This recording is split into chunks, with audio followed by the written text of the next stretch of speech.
Everyone, I am सुगम। Welcome back. तो कैसे हो आप सब? आई होप आप सब अच्छे होंगे। स्वागत है आप सभी का आपके अपने एसपी स्टडी यूट्यूब चैनल पर।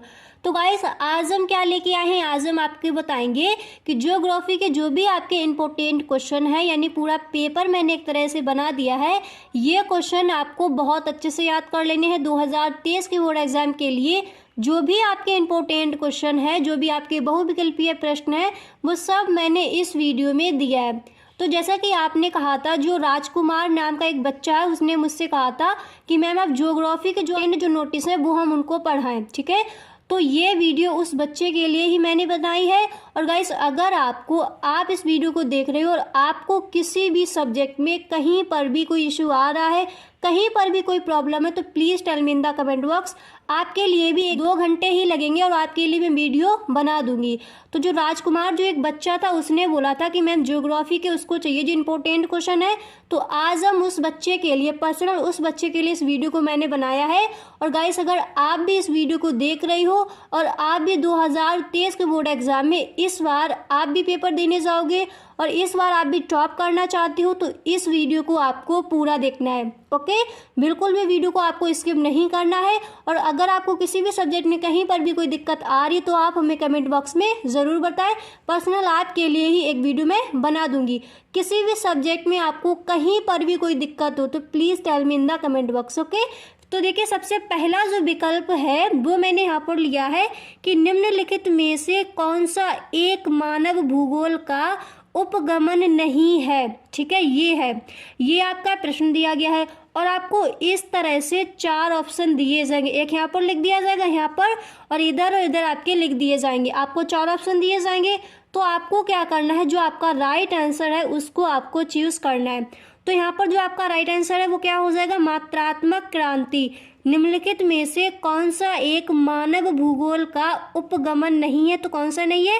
मात्रात्मक क्रांति। समझ आ गया।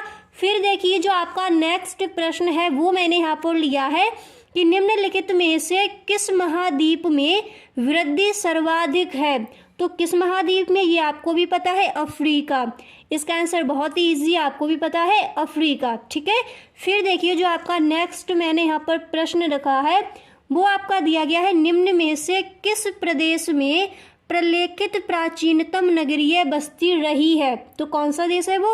रांगही की घाटी, ओके। कौन सा हो जाएगा आपका सही वाला? जो सही ऑप्शन है वो कौन सा हो जाएगा? रांगही की घाटी। समझ आ गया। फिर देखिए, मैंने यहाँ पर जो आपका नेक्स्ट प्रश्न है वो मैंने यहाँ पर लिया है कि निम्न में से कौन सी रोपड़ फसल नहीं है? तो रोपड़ फसल कौन सी नहीं है? रबर, ठीक है। जो रबर है वो आपकी रोपड़ फसल के अंतर्गत नहीं आती है। फिर इसके बाद जो आपका नेक्स्ट प्रश्न है वो यहाँ पर दिया गया है कि उत्तर भारत में सिंचाई का मुख्य स्रोत कौन सा है? ये सबको पता है, सिंचाई का मुख्य स्रोत क्या है? यहाँ पर नलकूप। नलकूप उत्तर भारत में सिंचाई का मुख्य स्रोत है। समझ आ गया। अब देखिए, अब आपके आएंगे प्रश्न, ओके। अब आपके क्या आएंगे? प्रश्न आएंगे। तो यहाँ पर देखिए, जो अतिलघु उत्तरीय प्रश्न है वो हम आपको नेक्स्ट वीडियो में दे देंगे। यहाँ पर पहले आप देखोगे लघु उत्तरीय प्रश्न आपके 2023 के बोर्ड एग्जाम के लिए कौन कौन से इंपॉर्टेंट है और कौन से प्रश्न पेपर में रखे जाएंगे। तो देखिए, सबसे पहला जो प्रश्न आपका है वो यहाँ पर दिया गया है कि लिंग अनुपात कैसे मापा जाता है, ओके। लिंग अनुपात कैसे मापा जाता है? तो कैसे मापा जाता है? किसी भी देश की जनसंख्या में लिंग अनुपात पुरुष और महिलाओं की संख्या के बीच एक संतुलन का सूचक होता है, ठीक है। एक संतुलन का सूचक होता है। यह प्रति हजार पुरुषों पर स्त्रियों की संख्या के रूप में मापा जाता है। इसके लिए अग्र सूत्र का प्रयोग किया जाता है। ये जो इतनी लाइन है ये आपको ब्लैक पेन से लिख देनी है, ठीक है, कि उसको साफ साफ दिखे कि इसके लिए आपने सूत्र भी लिखा है, ओके। फिर आपको इस तरह से लिख देना, एकदम सजाकर लिखना है आपको। मतलब इस तरह स्केच के, मतलब अलग कलर के स्केच आपको नहीं लेके जाना है, ओनली आपको ब्लैक स्केच का ही यूज करना है, ठीक है। ब्लैक स्केच की हेल्प से आप इस तरह से लिख कर आओगे कि स्त्रियों की जनसंख्या अपॉन पुरुषों की जनसंख्या इंटू 1000, इस तरह से आपको लिखना है। फिर आपको ये लाइन लिख देनी है कि कुछ देशों में इसे इस प्रकार नापा जाता है, पुरुषों की जनसंख्या अपॉन स्त्रियों की जनसंख्या इंटू 1000। समझ आ गया। फिर देखिए मैंने जो आपका नेक्स्ट प्रश्न है वो मैंने यहाँ पर लिया है कि आकार के आधार पर उद्योगों को वर्गीकृत कीजिए। प्रश्न आपका क्या दिया गया है, आकार के आधार पर उद्योगों को वर्गीकृत कीजिए। ये प्रश्न बहुत ही इंपॉर्टेंट है इस बार के लिए, ठीक है। तो इसको भी आपको बहुत अच्छे ढंग से तैयार कर लेना है। तो देखिए सबसे पहले इस तरह से आपको हेडिंग डालनी होगी, आकार के आधार पर उद्योगों का वर्गीकरण। ओके, फिर इसके बाद आपको एक लाइन छोड़ देनी है। ओके, मैंने यहाँ पर नहीं छोड़ी है पर आपको एक लाइन छोड़ देनी है तो आपका ज़्यादा ही अच्छा लगेगा, ठीक है। फिर इसके अंदर आपको लिखना होगा कि आकार के आधार पर उद्योगों के वर्गीकरण के आधार है, इस तरह से आपको लिखना है। फिर यहाँ पर आपको कॉमा लगा देना है। फिर आपको इधर लिखना होगा कि निवेशित पूंजी, कार्यरत श्रमिकों की संख्या एवं उत्पादन की मात्रा। ओके, फिर इसके बाद आपको लिखना है कि आकार के आधार पर उद्योगों के 3 प्रकार निम्नलिखित हैं। ओके, फिर आपको जो आपका फर्स्ट प्रकार है, जो फर्स्ट टाइप है, उसकी आपको इस तरह से हेडिंग डालनी है कि कुटीर उद्योग। ओके, कुटीर उद्योग। और फिर इसके अंदर आपको लिखना है, देखिए कुटीर उद्योग आप हेडिंग डाल लोगे और फिर इसके अंदर आप लिखोगे कि यह विनिर्माण की सबसे छोटी इकाई है, यह विनिर्माण की सबसे छोटी इकाई है, इसे शिल्प उद्योग भी कहा जाता है। बस वीडियो आपको इतने ध्यान से सुनना है कि जितने भी प्रश्न आज मैं आपको कराऊं सारे प्रश्न आपको यहीं पर हल हो जाने चाहिए। समझ आ गया। तो दिया गया है कि यह विनिर्माण की सबसे छोटी इकाई है, इसे शिल्प उद्योग भी कहा जाता है। इसमें दस्तकार अपनी पैतृक क्षमता के आधार पर अपने परिवार के सदस्यों के साथ मिलकर स्थानीय कच्चे माल का प्रयोग करते हुए सरल विधियों से अपने घर पर ही छोटी छोटी वस्तुओं का निर्माण करते हैं, वही हमारा कुटीर उद्योग के अंतर्गत आता है। समझ आ गया। फिर देखिए इसके बाद आपको क्या करना है, नेक्स्ट हेडिंग आपको डालनी होगी लघु उद्योग। पहला टाइप्स आपका क्या हो गया, कुटीर उद्योग, दूसरा क्या हो जाएगा, लघु उद्योग। और फिर आपको लघु उद्योग के अंदर लिखना होगा कि यह उद्योग कुटीर उद्योग का विस्तृत एवं संशोधित रूप है। ओके, इसमें स्थानीय कच्चे माल का उपयोग किया जाता है। इस उद्योग में अर्ध कुशल श्रमिक व शक्ति चालक यंत्रों का प्रयोग किया जाता है। ओके, इस तरह से सेकंड पॉइंट डालकर आपको लिखना है।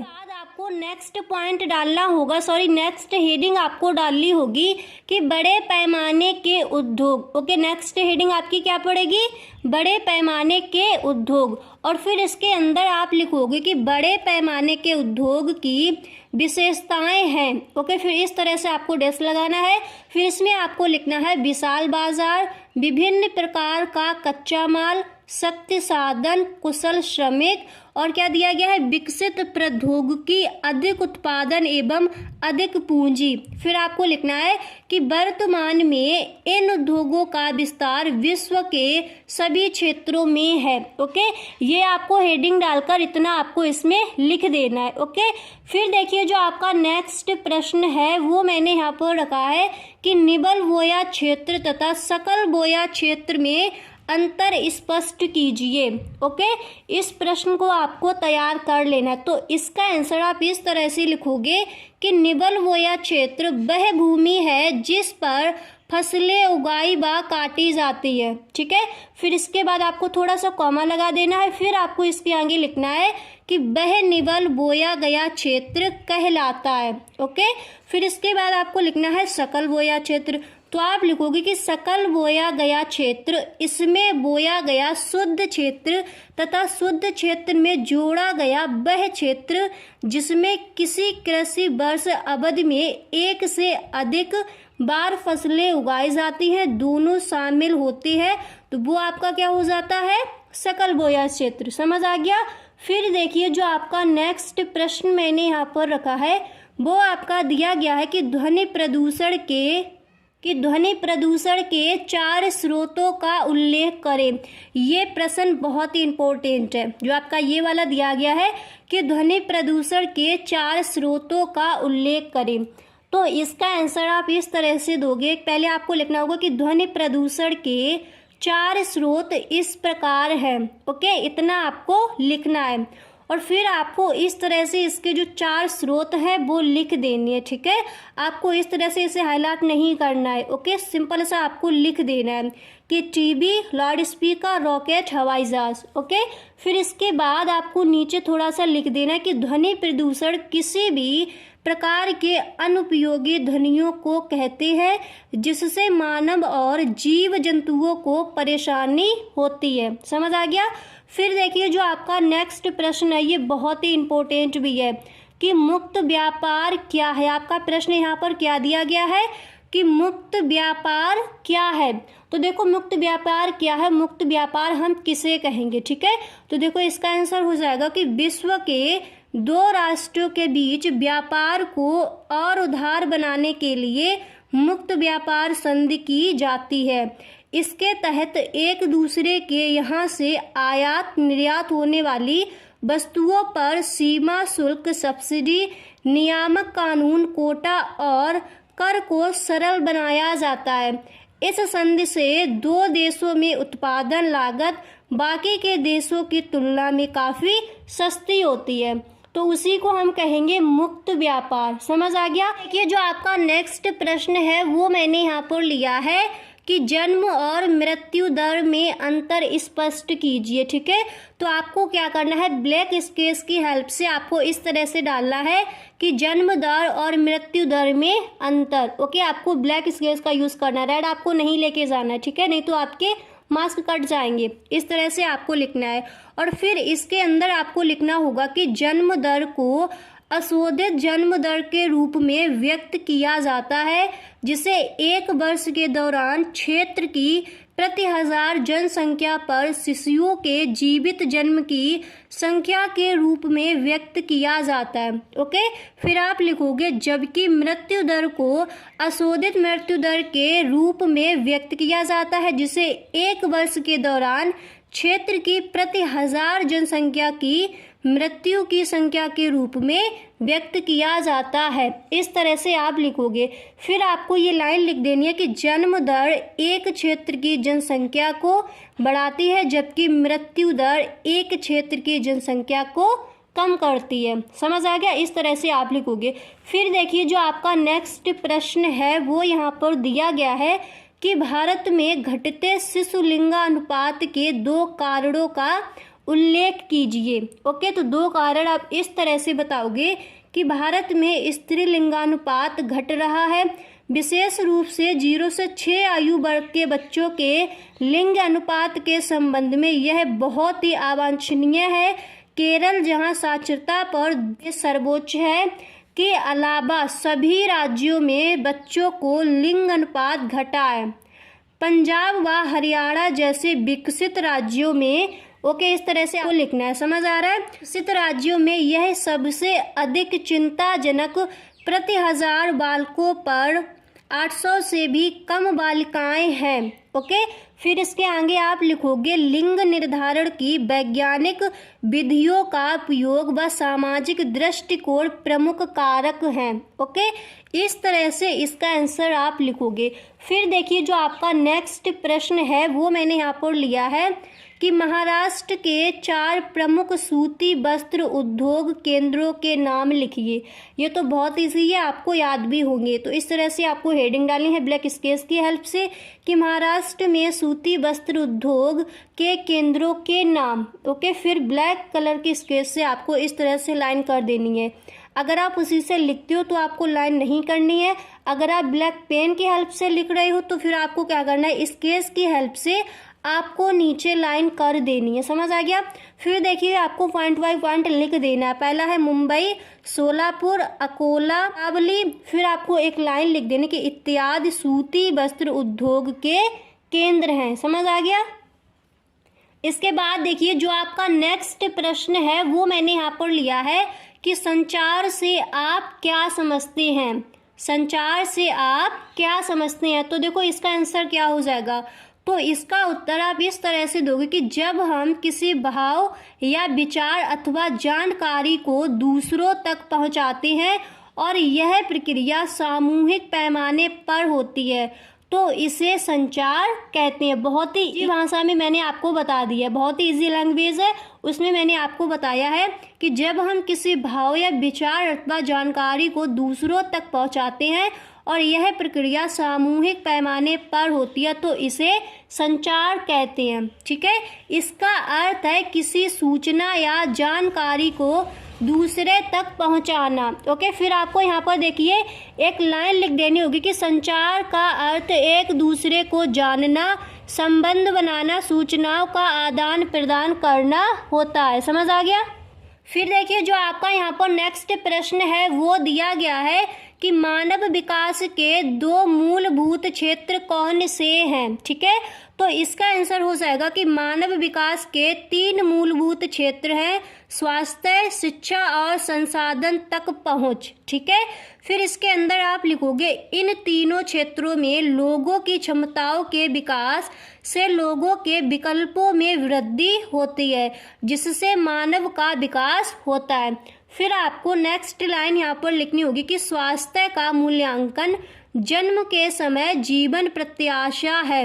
उच्चतर जीवन प्रत्याशा का अर्थ है कि लोगों के पास अधिक दीर्घ और अधिक स्वस्थ जीवन जीने के ज़्यादा अवसर हैं। ओके, इतना आपको इसमें लिख देना है। समझ आ गया? फिर देखिए जो आपका नेक्स्ट प्रश्न यहाँ पर दिया गया है ये बहुत ही इम्पोर्टेंट है। समझ आ गया कि जल संवरण प्रबंधन क्या है। ओके, फिर इसका आंसर आप लिखोगे कि जल संवरण प्रबंधन पानी की उपलब्धता को बढ़ाता है, भूमिगत जल स्तर को नीचा होने से रोकता है। फिर इसके आगे आप लिखोगे कि फ्लूओराइड और नाइट्रेट जैसे संदूषकों को कम करके अवमिश्रण भूमिगत जल की गुणवत्ता बढ़ाता है, मृदा अपरदन और बाढ़ को रोकता है। केंद्र और राज्य सरकारों ने देश में बहुत से जल संवरण विकास, ओके, फिर आपको लिखना होगा जल संवरण विकास और प्रबंधन कार्यक्रम चलाए हैं। ठीक है, बहुत ही इसी लैंग्वेज में मैंने आपको बताया, इस तरह से आपको इसका आंसर देना है। फिर देखिए जो आपका नेक्स्ट प्रश्न है कि अंकीय विभाजन क्या है, तो इसका आंसर आपको इस तरह से देना है कि अंकीय विभाजन यानी डिजिटल डिवाइड उस संख्या के बीच की खाई है जो सूचना प्रौद्योगिकी और इंटरनेट के माध्यम से डिजिटल दुनिया से जुड़ी हुई है और जो जनसंख्या नहीं है। जनसंख्या का अंकीय विभाजन दुनिया भर में उभरती आईटी प्रौद्योगिकी के अवसरों के असमान वितरण को इंगित करता है। इस तरह से अंकीय विभाजन क्या है, इसका आंसर आप इस तरह से दोगे। समझ आ गया? तो गाइस आज के लिए बस इतना ही, मिलते हैं नेक्स्ट वीडियो में। आई होप आपको वीडियो पसंद आया होगा गाइस। अगर आपको वीडियो पसंद आया है तो इस वीडियो को अपने दोस्तों में शेयर ज़रूर करें। Okay, thanks for watching.